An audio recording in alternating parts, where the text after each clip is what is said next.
All right, good evening, everybody. Good to see you all here again or for the first time. Yeah, we're welcoming the last guest. Yeah, great that you could all make it tonight. Yeah, we'll talk tonight about inequality and colonialism. We invited two speakers to tell us a bit more about it. And before we start, I wanted to invite Sjoerd to the stage, who will then introduce the topic. Sjoerd is our fellow of the Anthropocene this semester, one of the initiatives of the Amsterdam Sustainability Institute, for which I work, and we do lots of other things. So you'll see our website there for all the other activities that we do. For example, we have the seed money call open at the moment. So if any of the researchers of you is looking for some extra funds for some new initiatives and new connections to be made, you can just find more information on our website, and we are looking forward to your new ideas and initiatives. But with that, I'll pass it over to Sjoerd. Thank you, Neele. Okay, welcome on my behalf also. It's great to see you in great numbers coming here to this lecture. Inequality and colonialism is the fourth in the themes of Anthropocene themes. So I've been talking throughout the Anthropocene, but what is the Anthropocene, transition pathways, biodiversity loss and landscape management, what we discussed 2 weeks ago. And now, of course, we come to the inevitable theme, I would say, of the Anthropocene, which is inequality and colonialism. And why I programmed that? Because it's so clear, it's very actual debate at the moment. We talk a lot about colonialism. We also see a lot of inequality. As long as you study the Anthropocene, you see that inequalities in many different aspects of our society. And these are the things we're going to discuss today. So let me see, I'll get to the next one. Here, yeah, I got it. Okay, so today we have two lectures by Pepijn Brandon, who just arrived. Take your seat, Pepijn. And Luisa Steur, sitting on the right here. And also introduction by Professor Suzanne Legêne, who is also introduced shortly from now. Shortly about inequality and colonialism.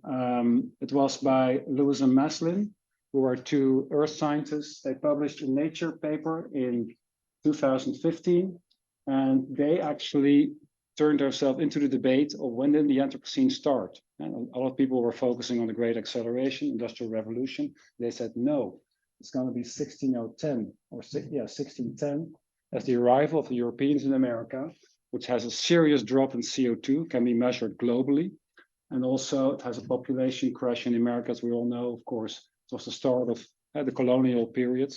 We'll hear more of that also when Pepijn takes the stage. But it also induces a lot of land use change.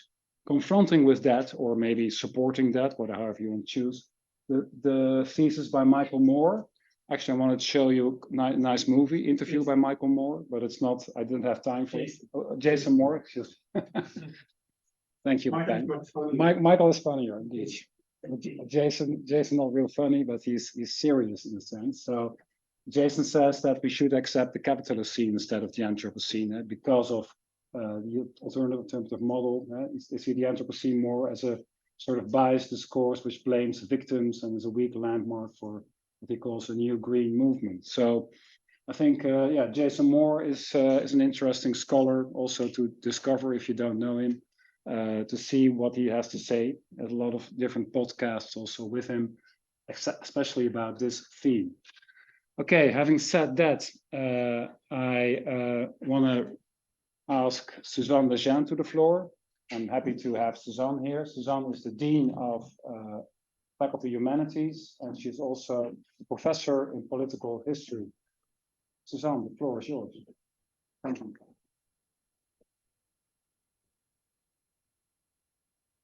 Thank you very much.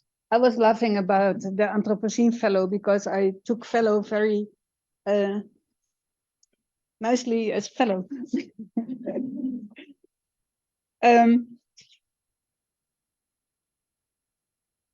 I will have a very brief introduction of only 5 minutes. In my imagination, as a child, the immense forces of nature were forces of the deep past. Volcano eruptions, tsunamis, the 7 plagues of Egypt, the forces of the waves, the winds. My childhood years in the countryside visits many religious and classical educational references at primary school, and the dedicated trust in the progress of those 1950-60 years, post-1945, post-World War II. These actually ruled out the earth and the world in my understanding both of history and of the present. The forces of nature were either part of a prehistory, and as such, the Vesuvius and the Krakatau eruptions happened in a same deep past, long time ago, or they were part of an unchanging present. The woods and the fields where I grew up, the beach and the sea we visited during a holiday. I was taught to be proud of the nodding donkey pump, the jaaknikkers. The very first English word that I learned was, as everyone called it at the time, a combiner, the combined harvester.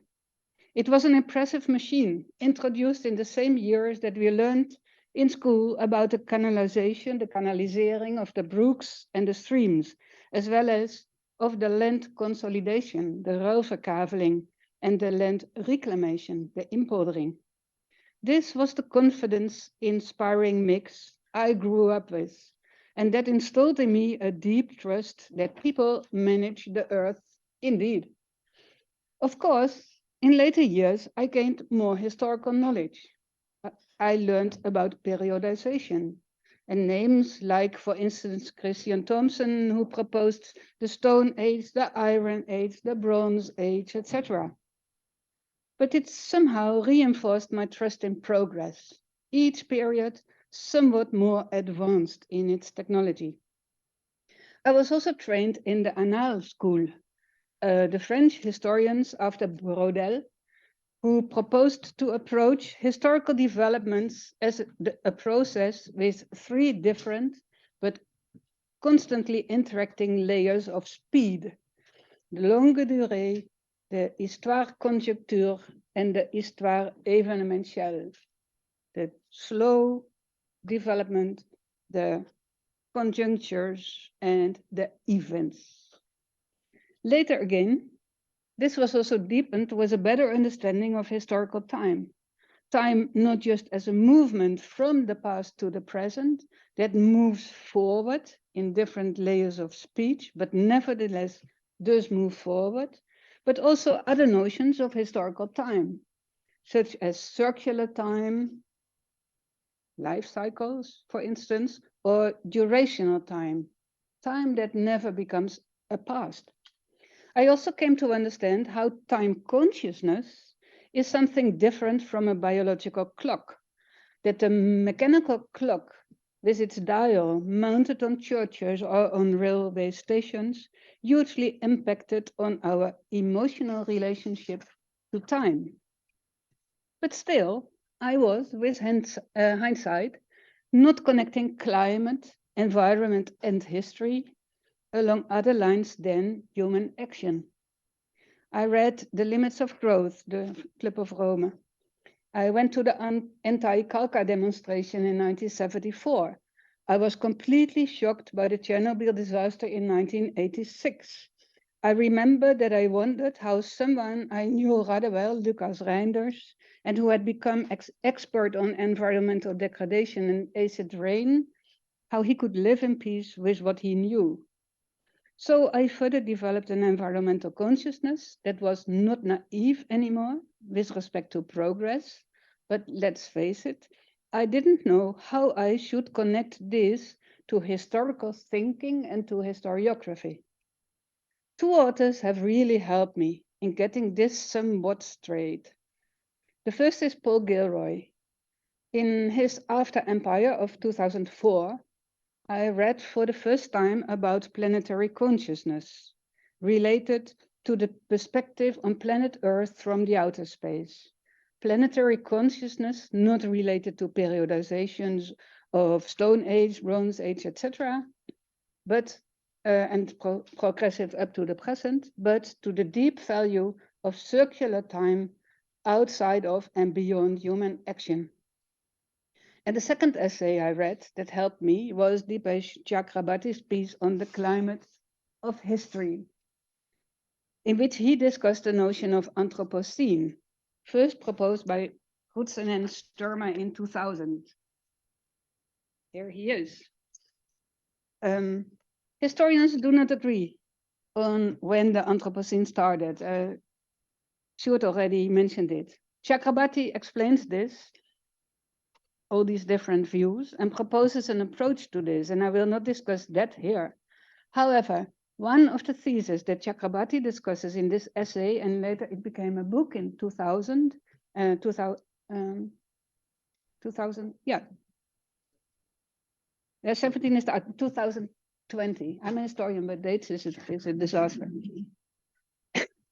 But one of the theses that Chakrabarty discusses in this essay on the climate of history perfectly ties in with the title of Pepijn Brandon's lecture.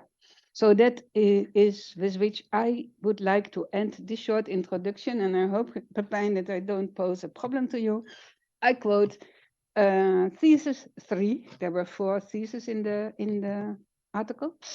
The geological hypothesis regarding the Anthropocene requires us to put global histories of capital in conversation with the species history of humans. And Pepijn, I guess that this brings us straight to the capitalocene you are going to discuss. Thank you.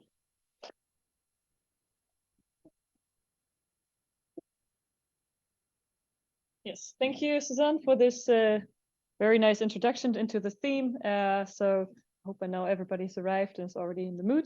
For our first speaker, that's Pepijn Brandon of the Faculty of Humanities of Vrije Universiteit Amsterdam. Pepijn is also senior researcher at the International Institute for Social History in Amsterdam, and a professor of global economic and social history. And he focuses mainly on the history of capitalism, war and economic development, and also slavery. He was involved in a research project commissioned by the city of Amsterdam until 2020, where he looked into the city's historic role in slavery in the Atlantic and Indian Ocean worlds. So with that, I welcome you to the floor. I'll just...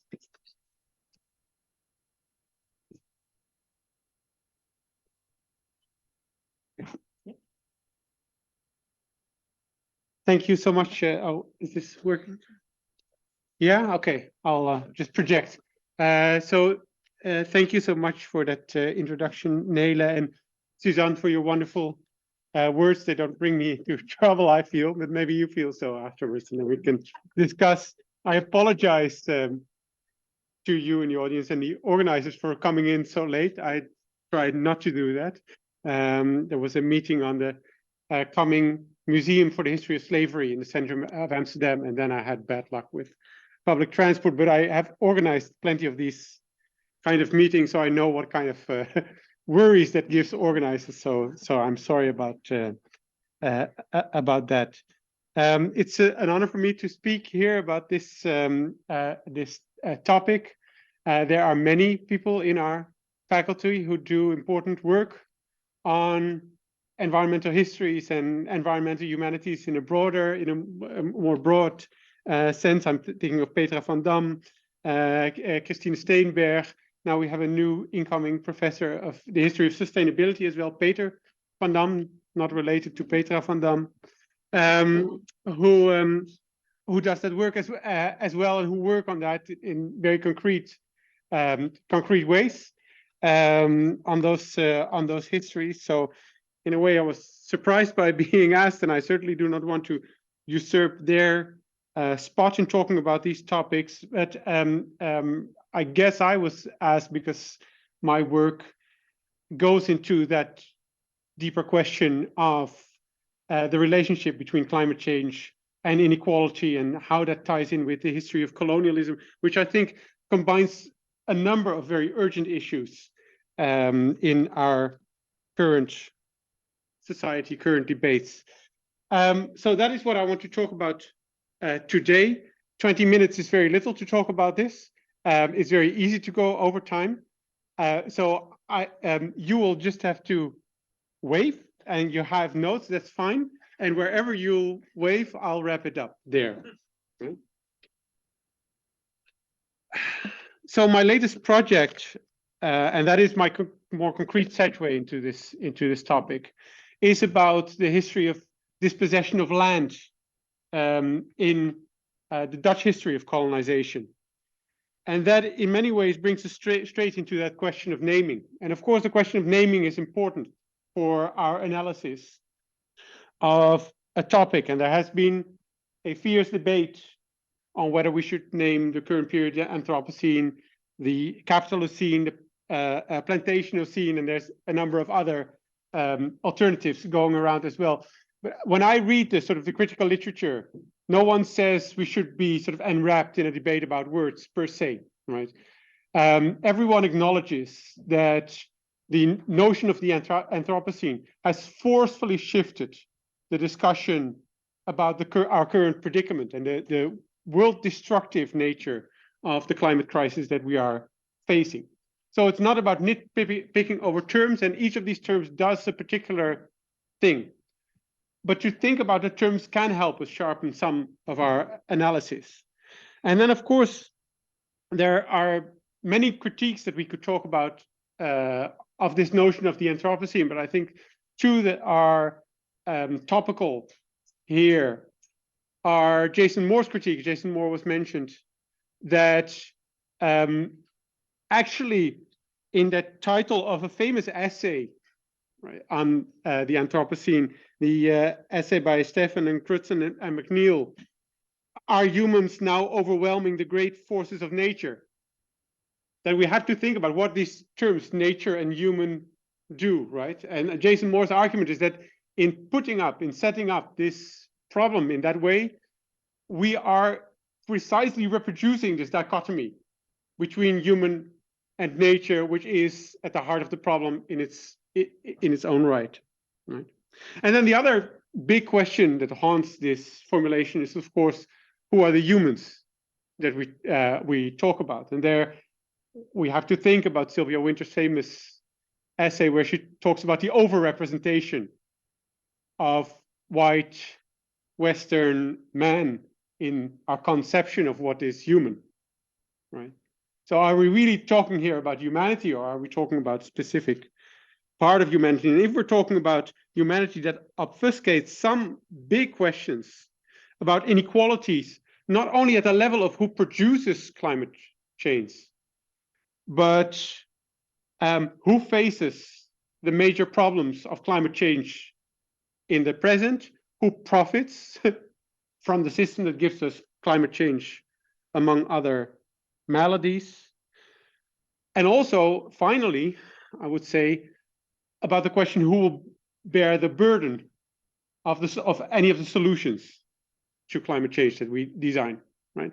So that is part of the critique of that notion of the Anthropocene, but for which some scholars say we need something that is more specific in where we target the blame for this problem. And of course, capitalocene is a term that does that, but I want to say immediately that if that term does not mean anything else but the very obvious analysis that we live in a world in which very often short-term profit objectives override issues of human care and care for the planet, right?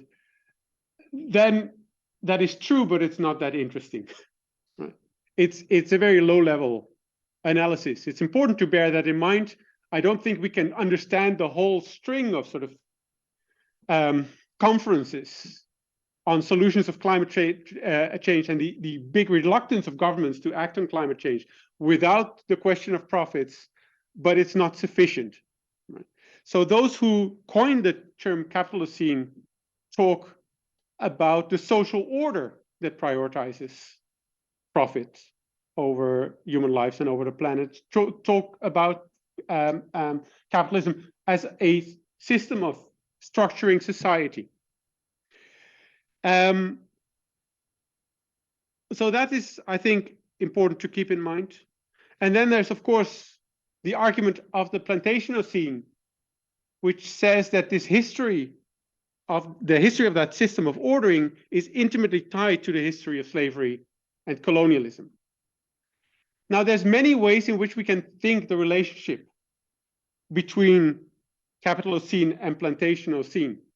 I'm not going to posit that I have some sort of a worked out, complete sort of answer in my mind how we should view the relationship. But when I think about the sort of the tendency that I would move in, right, sort of the direction that I would move in, would be somewhat different than how some people use these two terms and think about the relationship between the two. That for me, they are totem and pars. They are a whole and a crucial part of the whole plantationocene. And I say that because I think it's not sufficient to say they're interchangeable. The relationship between colonialism, the plantation, capitalism shifts over time, but it never goes away, right? But they are a relationship in which we cannot simply sort of exchange the two terms for each other. They are also, in my view, not a relationship of cause and effect, right, which many classical Marxist narratives would have. So we have the development of capitalism, and that inserts a certain kind of colonialism. And I think that is a simplistic and problematic reading of this. For me, they are in a relationship of co-creation, right? In which the kind of plantation regime and the kind of colonialism that took over the world was born from capitalism, but the kind of capitalism that we know was sort of shaped through, in many ways, born from the experience of colonialism and slavery. So there you have the outline of the theoretical positions. All the rest of today is bonus, I would say. So I know that I'm taking my time. I want to study that relationship, and of course, where else to start than from Dutch gardening in the 17th century. So here is a Dutch gardening manual by no one less than the royal gardener for William III, who has this passage that I think encapsulate a lot of sort of the 17th century revolution in thinking about the relationship between human beings and the earth. And you have to keep in mind that art here doesn't mean a work of art, sort of, it means art as the purposeful application of human intelligence to transform the world around it. And this royal, he's not royal at that time, but let's leave it at that.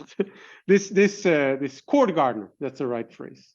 This court gardener expresses this thought at page 1 of his manual. He says, "For through art, man can make the earth fertile that in some places has been created infertile by nature.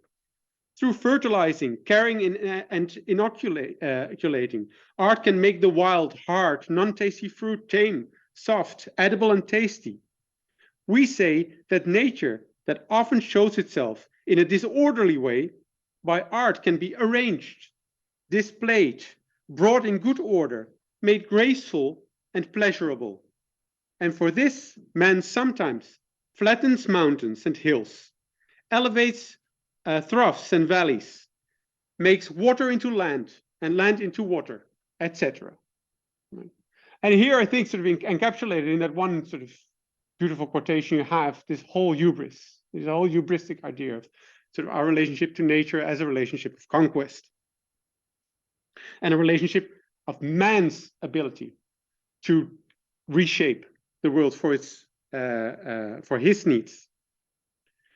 But that is a hubris that clearly is generated in many different scenes, right? In many different places. So we have the pointer towards the history of land reclamation in the Dutch polders, here in the final words. We have the slew of inventions that transformed navigation across the the globe, that gave us globes as literal objects and maps, as Jason Moore keeps on reminding us.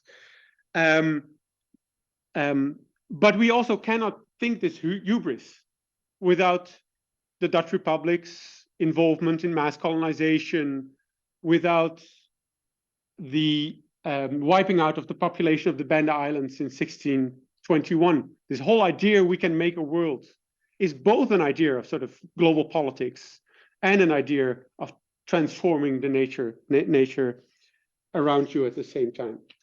Now, there's much more that can be said about that, but I want to say just one thing, and this is, I think, an astounding painting that's in a permanent exhibition of the Rijksmuseum of a cookery of Traan, whale oil, is that at Smerenburg, right? And the Dutch hunted the right whale almost to extinction around these cookeries in the 17th century. And what I want to say with that is that I think when talking about colonization, we should talk about colonization both in a very broad and in a more specific sense. The very broad sense, it goes back to, actually, Suzanne mentioned Brodel. Brodel has a great observation in his afterthoughts on capitalism and civilization, which is that sort of early capitalism was an incredibly weak system, that it could not transform much in its own backyard. So it was continuously inhibited by the power of customs, by preset social arrangements, etc. That with all that hubris about flattening the earth, capitalism flattened actually very little. And that for that reason, the places where capitalism throve easiest is on the edges, that it needs permanent colonization as the sphere where power relations might be a little less dense, where overbearing physical force can be used more easily to transform relations. And that brings us, of course, from colonization in that sort of wide and more symbolic sense to colonization in the specific, because that is really a context in which Europeans used that overbearing force in anything but symbolic ways. Now, there's a lot to say about this that I can't, so I don't know how I'm doing for time, but you still didn't wave. It's 5 minutes. Okay, I can do that.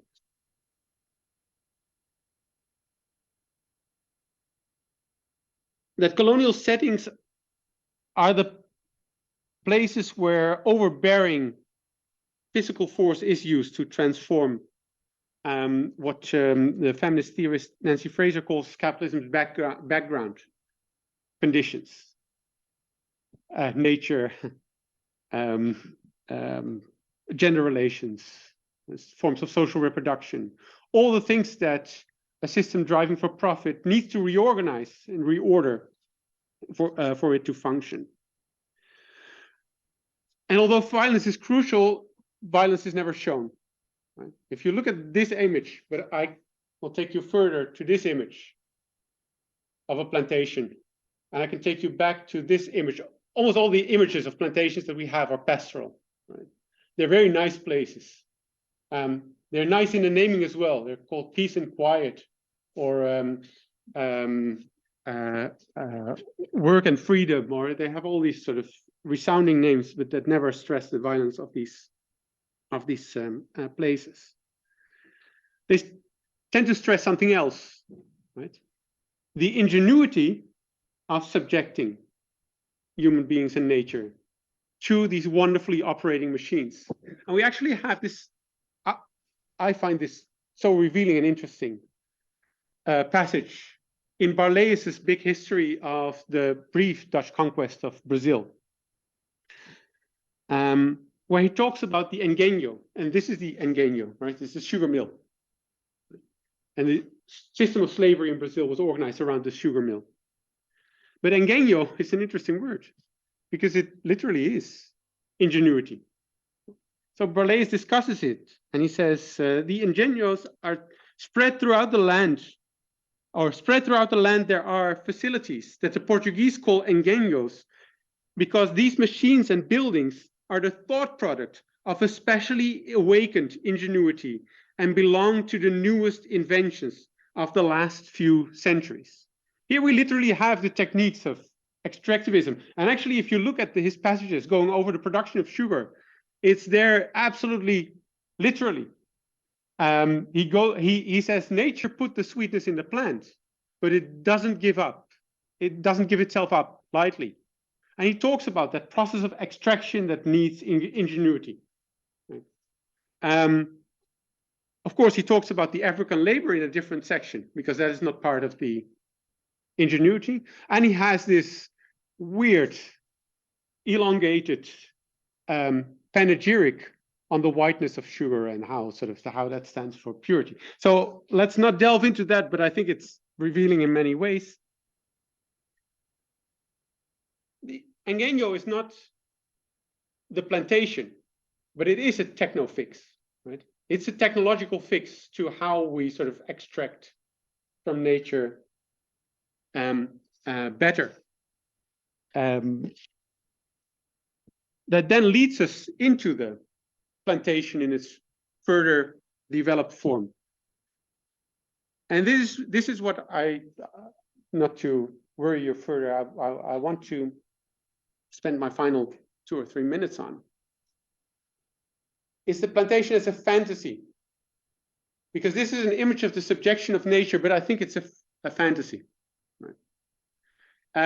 It's actually part of an advertisement campaign. These kind of images were produced to draw investors in the Dutch Republic into investing in these fantastically rational, ordered fields that would give them unfathomable amounts of profit. Right?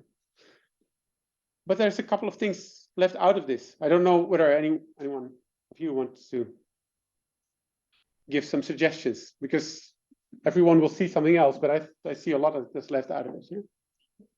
Yeah, it's hardly any people, right? It's a machine that thrives without people. Although there are, of course, human beings here, you cannot see them too well, but you see them. The interesting thing, of course, in that colonial iconography is how the people that sort of work the plantation and the people who live around the plantation merge into nature, right? They're part of nature. They're part of the force that is being subjected. They're not part of the rational element that does the subjecting, because that is the structures, right? That is the machine. So it's people that's left out of it. But there's another interesting thing that I think is left out of it. If I read the diaries of planters, if I read the sources from that society, they're not about order. They're about constant panic of being overrun. They're infused with fear of slave rebellion as one of the potentials of that situation. They are about sort of the continuous degradation of the crop, right? Not about their orderly neatness. And if you actually go to inventories, you'll say this field is 20 years old and is run to the ground. Those trees are rotting. They're about crop diseases. The edges of the plantation are never neat. There's always the overgrowth of the surrounding environment, which takes massive amounts of human labor at the point of a whip to clear up again. So this is an order that is always embattled. It works, but it works barely. I'll just stop there.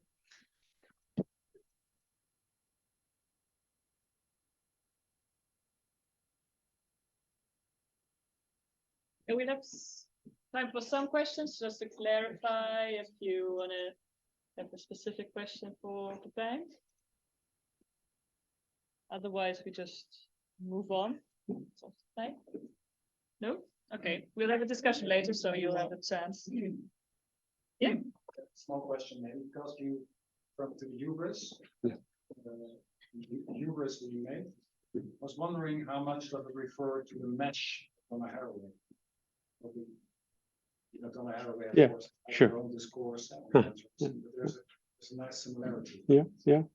I think so. Yeah, yeah, yeah. This is, I mean, it's not nice to say only so little about it. Of course, this is a conversation that is being had between scholars like Jason Moore. It's Anna Tsing who is talking about sort of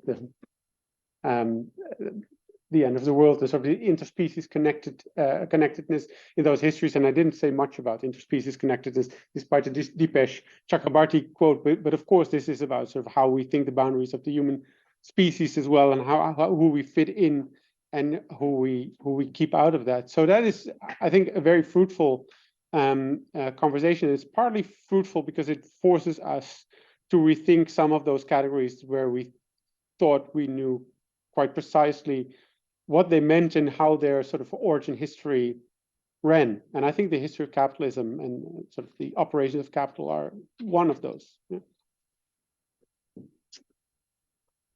Well, thank you, Pepijn, for